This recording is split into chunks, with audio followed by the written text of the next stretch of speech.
melakukan cuci tangan dengan langkah.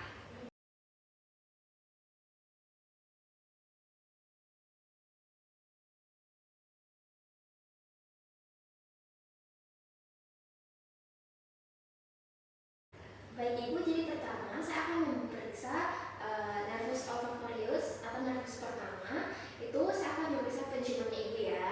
Jadi saya akan memastikan terlebih dahulu ada tidaknya sumbatan atau kelainan pada rongga hidungnya. Pertama mungkin boleh lepas kacamatanya Ibu. Permisi ya Ibu, saya izin buat melihat ke dalam hidungnya.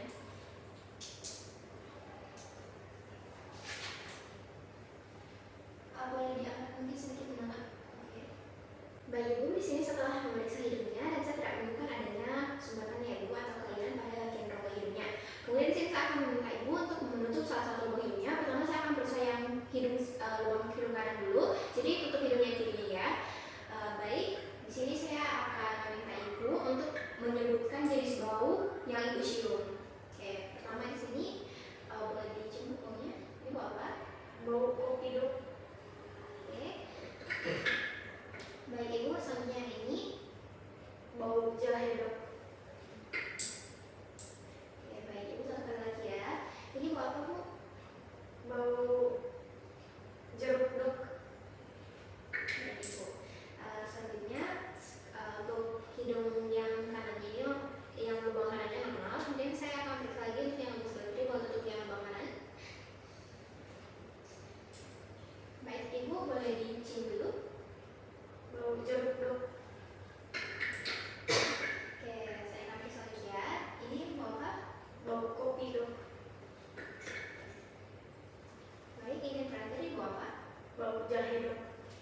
Baik, boleh kemudian lagi. Jadi saya akan mencatat dan juga menyebutkan semua pemeriksaan. Jadi pada rongga hidung kanan dan kiri juga Ibu bisa mencium bau-bau tertentu dan juga menyebutkan jenis bau dengan tepat. Yang berarti itu hasil pemeriksaan nervus olfactorius Ibu ini normal ya Ibu.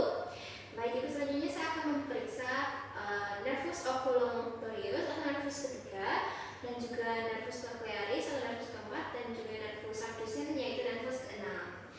Jadi saya akan memeriksa kelopak mata, pupil dan juga gerakan bola matanya Ibu ya. Oke.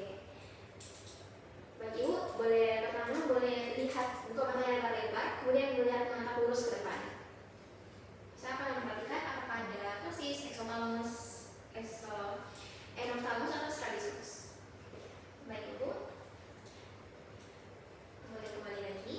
Jadi untuk matanya Ibu ini saya tidak menemukan adanya tosis atau kelopak mata yang jatuh, terus tidak ada exophthalmos atau mata yang terlalu menonjol ke depan, atau enophthalmos di mana matanya cekung ke dalam, terus atau strabismus atau warna yang kuning. Kemudian selanjutnya saya akan menggunakan senter untuk melihat bentuk, tepi, serta diameter pupilnya Ibu ya. Maaf Ibu, di sini saya akan memberikan rangsangan cahaya, nggak apa-apa ya Ibu. Oke. Saya akan membandingkan kanan kiri ya.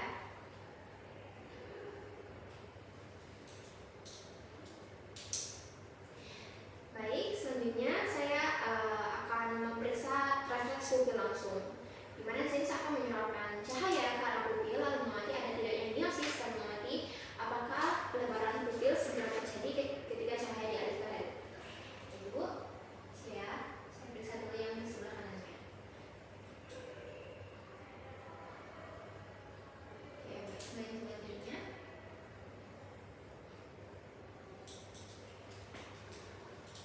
Ibu, selanjutnya saya akan periksa refleks pupil tidak langsung atau konsensual. Mana sini saya akan menyoroti cahaya pada mata yang sebelah kiri. Kemudian saya akan menutup bagian mata kanannya untuk melihat perubahan pupilnya ya Ibu. Permisi. Baik, saya akan melakukan untuk yang sebelah kanan juga. Saya akan menyoroti cahaya yang sebelah kanan dan 2% sebelah kiri. Baik Ibu, selanjutnya saya akan periksa refleks akomodasi pupilnya juga. Dimana sini saya akan meminta Ibu untuk melihat jari telunjuk saya pada jarak yang agak jauh. Kemudian saya akan meminta Ibu untuk terus melihat jari telunjuk saya yang digerakkan mendekati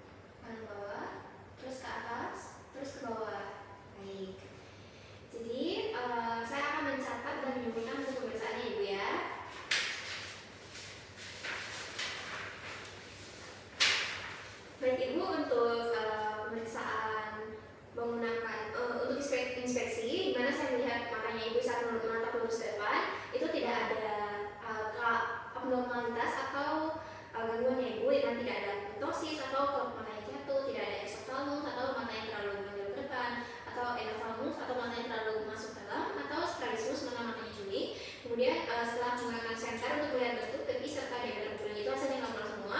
Kanan kiri semuanya isopar atau simetris ya ibu pupilnya. Kemudian setelah periksa refleks pupil secara langsung, dimana saya tadi menyorotkan cahaya ke arah pupil, saya mengamati bahwa saat saya mendekatkan cahaya, pupil ibu langsung memiosis atau mengecil. Kemudian saat saya menjauhkan, pupilnya ibu kembali normal. Kemudian untuk refleks pupil tidak langsung atau visual, pada diameter pupil yang disorot cahaya itu pupilnya mengecil, kemudian yang tidak disorot cahaya itu normal. Kemudian selanjutnya untuk akomodasi pupilnya juga, ibu bisa mengikuti gerakan telunjuk saya, dan juga untuk perubahan diameter perubahan diameternya pupil ibu tadi akomodasinya positif karena terlihat bahwa pupilnya mengecil atau miosis. Kemudian untuk perusahaan gerakan bola mata juga, gerakan bola matanya ibu ini lancar dan juga mulus, sehingga tidak ada kekakuan atau ada diplopia.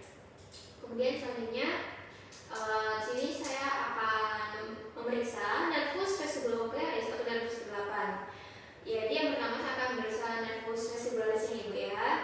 Baik, di sini saya akan memeriksa nervus atau saraf pada bagian telinganya ibu, kanan kiri ya ibu. Baik ibu, yang pertama saya akan melakukan tes kalori ya, di mana ibu berbaring dengan kepalanya ditengadahkan 60 derajat ke belakang. Di sini pertama saya akan menyemprotkan air yang berisi air hangat pada salah satu telinga ibu dan mengamati adanya atau tidaknya nistagmus pada telinga yang disemprotkan air hangat. Nah ibu, saya semprotkan ke telinga kanannya ibu ya.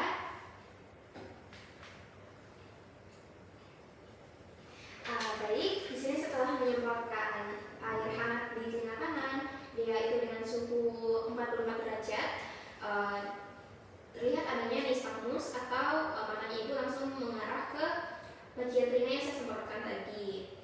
Kemudian selanjutnya di sini saya akan memeriksa pada telinga yang kontralateral menggunakan air dingin 30 derajat.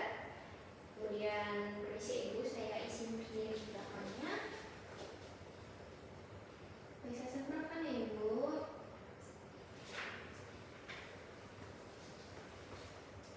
Baik, setelah saya menyemprotkan air, terlihat adanya nistagmus karena telinga kontralateral yang disemprotkan air dingin.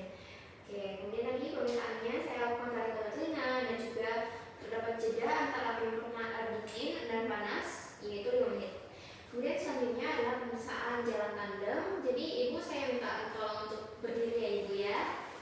Baik ibu, selanjutnya ini ada pemeriksaan jalan tandem, di mana ibunya saya minta untuk berjalan pelan dengan ibu jari kakinya. Yang satu berada di belakang, tumit kaki sananya seperti ini secara bergantian dengan mengikuti garis lurus ini ya ibu ya.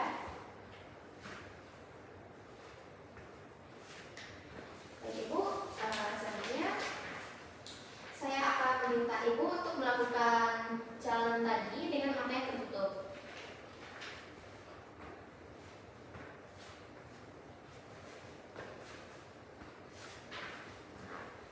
Baik, kemudian di sini ada tes Romberg, di mana saya akan minta ibu berdiri dengan sikap kedua tumit bertemu atau kedua tumit dirapatkan ya ibu ya. Kemudian lengannya berada di samping atau di leher di dada. Kemudian saya akan minta ibu untuk melakukan dengan mata terbuka. Baik, kemudian boleh tutup matanya. Baik, jadi setelah memperhatikan saya telah memperhatikan untuk sikap berdirinya tidak ada terhuyung atau jatuh ke salah satu sisi ya, baik dengan mata terbuka ataupun tertutup. Kemudian selanjutnya untuk tes Romberg dipertajam atau sharper Romberg test. Baik, di sini saya akan minta ibu untuk berdiri dengan menempatkan tumit satu kaki di depan ibu jari kaki lain. Oke, baik. Kemudian untuk tangannya boleh disilakan depan dada atau di samping kanan kiri itu. Baik, silakan aja ya ibu ya. Baik, ini dengan mata terbuka. Saya akan perhatikan terlebih dahulu. Dengan mata tertutup coba bu. Oke, baik. Setelah saya perhatikan untuk posisi pasien tidak ada kecenderungan untuk jatuh atau terhuyung-huyung saat membuka mata atau menutup mata. Baik, saya akan mencatat dan juga melaporkan hasil pemeriksaan.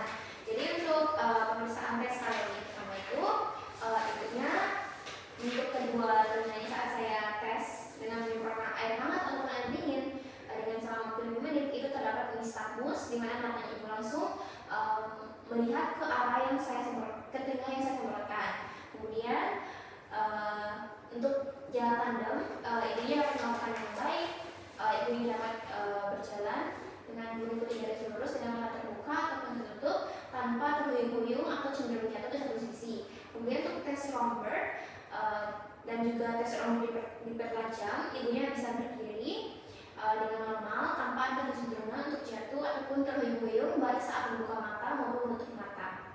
Dan selanjutnya saya akan memeriksa nervus glossopharyngeus atau nervus ke-9 dan juga nervus vagus atau nervus ke-10. Jadi ini pemeriksaan saraf otaknya yang ke-9 dan yang ke-10 ya ibu ya. Baik, yang semuanya mau dilepas. Terus yang pertama di sini saya akan memeriksa Vernet radial phenomenon, di mana saya akan minta ibu untuk membuka mulutnya, kemudian menyebut A kayak macam itu bu. Baik, boleh buka lebih lebar lagi. Baik, saya izin untuk mendengarkan saya ya ibu ya. Ulang bu. Baik, saya memperhatikan palatum mole, uvula dan juga arcus faring. Jadi untuk palatum mole, uvula juga arcus faringnya ini simetris ya ibu ya. Tidak ada deviasi kanan ataupun kiri. Kemudian untuk gerakan palatum molenya juga simetris. Kemudian arcus faringnya simetris dan tidak terdapat deviasi pada uvulanya. Berarti untuk hasilnya normal ya ibu ya. Baik ibu, selanjutnya sini saya akan melakukan memeriksa refleks faring, di mana saya akan memeriksa refleks muntahnya ibu. Di sini saya punya tong spatule, di mana sini saya akan masukkan nanti di bagian perutnya ibu ya. Baik, ibu bersedia? Iya, sudah bersedia. Baik, boleh buka mulutnya ibu. Buka lebar-lebar. Baik ibu, jadi untuk refleks faring ini hasilnya normal, di mana ibunya tadi saat saya memasukkan tong spatule ini langsung memiliki refleks muntah ya ibu ya. Baik, saya akan membuang ini ke tempat sampah medis. Baik ibu, selanjutnya di sini saya akan melakukan tes dysphonia, di mana saya akan meminta ibu untuk mengucapkan kata-kata yang berasal dari otot faring. Pertama, boleh ikuti kata saya. Baik ibu, boleh ucapkan gagal, terus ucapkan haha, haha. Baik, selanjutnya saya akan mencatat dan juga melaporkan hasil pemeriksaan. Untuk ibunya sendiri, pemeriksaan saraf otak ke-9 dan yang ke-10 mulai dari Vernet radial phenomenon saat ibunya membuka mulut dan juga menyebut A. Di sini hasilnya normal, di mana pada gerakan palatum molenya simetris, terus arcus faringnya juga simetris dan juga uvulanya tidak terdapat deviasi. Kemudian untuk refleks faringnya, ibu atau refleks muntahnya ini saat saya masukkan tong spatule atau merangsang dinding faringnya dengan tong spatule, ibunya langsung memiliki refleks muntah atau gag refleks ya ibu ya. Kemudian untuk dysphonia, ibunya mampu untuk mengucapkan kata-kata dengan jelas seperti haha dan juga bangga. Baik ibu, selanjutnya sini saya akan memeriksa nervus accessorius, di mana saya akan melakukan pemeriksaan terhadap saraf otak ke-11. Yang pertama itu untuk pemeriksaan muskulor secara serius. Baik ibu boleh menoleh ke kanan terlebih dahulu. Baik, saya akan menahan rahang ibu. Ibu boleh coba untuk menoleh lagi. Baik. Kemudian selanjutnya ke kiri. Baik, saya berikan tekanan, boleh dorong tangan saya ibu ya. Baik. Selanjutnya saya akan meminta ibu untuk memfleksikan atau menundukkan kepalanya ke dada. Selanjutnya di sini saya akan menilai untuk kekuatannya. Untuk sternocleidomastoidea tadi cukup kuat. Kemudian saat kepalanya juga diberikan ke dada itu nilai kekuatannya normal. Kemudian selanjutnya untuk pemeriksaan musculus trapezius atau di otot belakang sini ibu ya. Baik, boleh diangkat bahunya. Baik, buat posisi normal dulu ya ibu ya. Baik, saya akan perhatikan kesimetrisan untuk posisi kedua bahu. Ibu simetris ya. Baik, boleh coba angkat bahunya. Kemudian saya akan menahan dengan tangan saya. Oke, ibu boleh dorong ya anak saya ya. Oke, baik. Tangan aja ibu. Baik, setelah membandingkan kekuatan kanan kiri, kemudian selanjutnya saya akan mencatat dan juga melaporkan hasil pemeriksaan. Baik, untuk saraf ke-11-nya Ibu, untuk pemeriksaan muskulus sternocleidomastoideus, untuk ototnya itu sendiri hasilnya normal ya Ibu ya, dimana kekuatannya cukup kuat untuk mendorong kekuatan dari saya. Kemudian selanjutnya untuk pemeriksaan muskulus trapeziusnya juga, kedua bahunya simetris dan juga saat mengangkat bahu tadi, kedua kekuatannya itu sama ya Ibu ya, normal berarti. Kemudian selanjutnya saya akan memeriksa nervus hipoglossus, di mana saya akan memeriksa saraf ke otak ke-12 dan saya akan memeriksa di bagian lidah Ibu. Baik Ibu, apakah boleh membuka mulutnya? Baik, saya akan melihat apakah ada atrofi, fasikulasi, ataupun deviasi pada lidahnya. Normal ya Ibu ya. Baik, sekarang saya akan minta Ibu untuk menjulurkan lidahnya untuk melihat apakah ada deviasi atau tidak. Apakah boleh dijulur lagi? Oke, baik. Kemudian saya akan minta Ibu untuk menekan daerah bukal kanan kiri atau pipinya. Pertama yang kanan dulu dengan lidahnya Ibu ya. Oke, baik, kiri Ibu. Baik, Ibu, selanjutnya saya akan minta Ibu untuk mengucapkan kata-kata dengan konsonan R dan L. Coba Ibu ikuti saya. Ular lari lurus. Ular lari lurus. Baik, selanjutnya saya akan mencatat dan menyimpulkan hasil pemeriksaannya Ibu ya. Baik Ibu, untuk pemeriksaan saraf otak ke-12 Ibunya sendiri, untuk lidahnya itu tidak terdapat adanya atrofi lidah, adanya fasikulasi atau getaran pada lidahnya, dan juga tidak ada deviasi lidah ke kanan maupun ke kiri. Kemudian saat menggunakan lidah juga tidak terdapat deviasi, di mana salah satu bagian lidahnya lebih lemah daripada sisi lainnya. Kemudian saat menekan daerah bukal kanan kirinya juga kekuatannya sama ya Ibu ya. Dan juga Ibu mampu mengucapkan kata-kata dengan konsonan R dan L. Oke, selanjutnya sini untuk penutup saya akan membersihkan dan juga merapikan alat-alat. Lalu saya akan melakukan cuci tangan setelah pemeriksaan Ibu ya.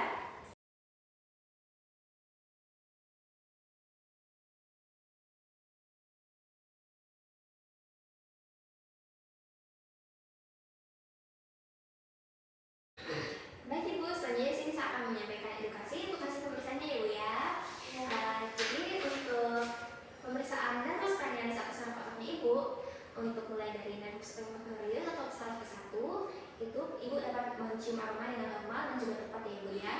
Kemudian selanjutnya untuk nervus oculomotorius, trochlearis dan juga abducens, yaitu saraf ke-3, ke-4 dan juga ke-6, Ibunya dapat menggerakkan matanya dengan normal, kelopak matanya juga normal, pupilnya normal, dan juga gerakan buah matanya lancar, tidak ada yang kaku.